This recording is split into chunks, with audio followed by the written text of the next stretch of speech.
Hey there all. Today's adventure will have us exploring the Rittenhouse Town in beautiful Wissahickon Valley.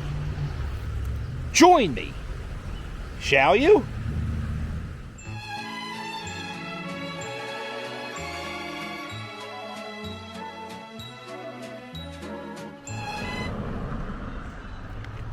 Here we are! Wissahickon Valley Park. We are actually at the historic Rittenhouse Town. It was established in 1690, and I'm going to be killed in 2022. You get parked down here? We usually, get some exercise.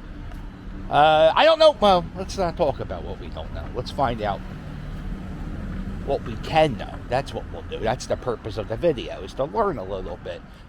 I love learning the history of Philadelphia, and I know the name Rittenhouse. I don't know anything about this. We'll stop talking about what we don't know. It's not about what we don't know. It's about what we learned. So, we're going to go to the Rittenhouse Town. I don't know how far I have to walk. Is this it? It says tenant parking only. And this is 1720. That's not 1690. Maybe I'll go down a little bit. Is this it? I came here for a house? Oh, I think. Huzzah. We found it.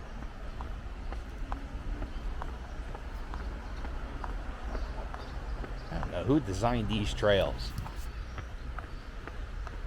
Did you ever see Rocky 4?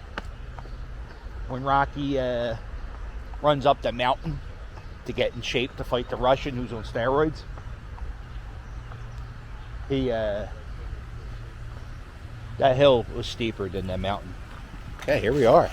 Look at this. History. Oh, wow.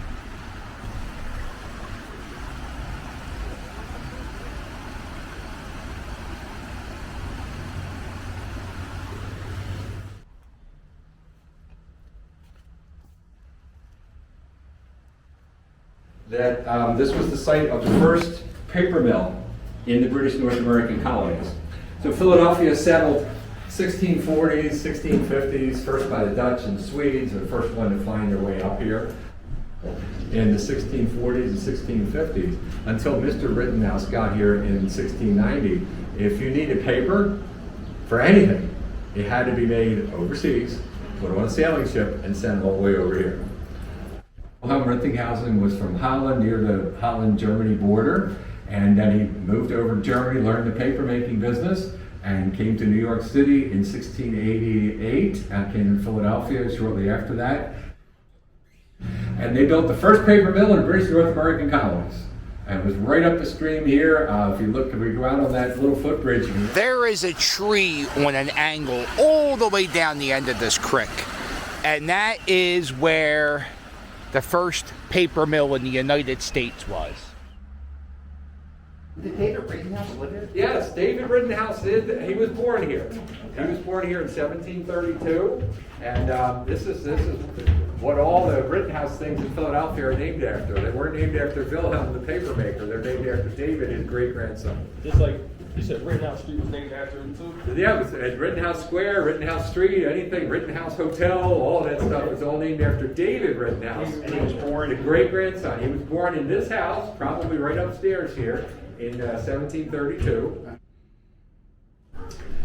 He never had any kind of formal education. He was self-taught.